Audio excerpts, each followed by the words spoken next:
Il-Ministru għall-Intern, is-Sigurtà u Riformi u l-Ugwaljanza Byron Camilleri appella lil banek Maltin sabiex anki huma jgħinu fil-proċess riabilitattiv u meta jkun hemm xi ex-priġunier li jkun irriforma lilu nnifsu ma joqgħodux lura milli jiftħulu kont.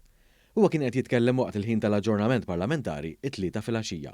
Il-Ministru Camilleri osserva li bost ex-priġunieri li jkunu jridu jaħdmu u forsi anki jixtru proprjetà wara proċess sħiħ ta' riabilitazzjoni li jkunu għaddew minnu fil-faċilità korrettiva ta' Kordin qed isibu il-bibien magħluqa. Lil dal-persuna x'qed ngħidulu aħna? Li mhix wertiet li tirriforma ruħek?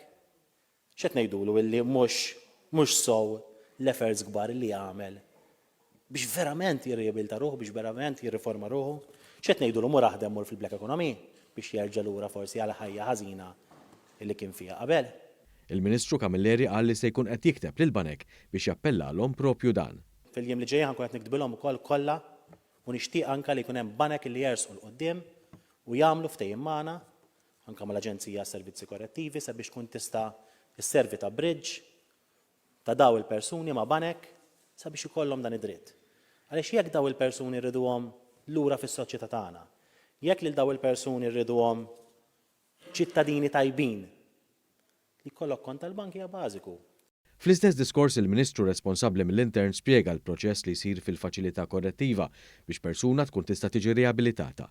Dan jinkludi pjan maħsub għal kull individwu u appoġġ soċjali, mediku, psikjatriku u psikoloġiku.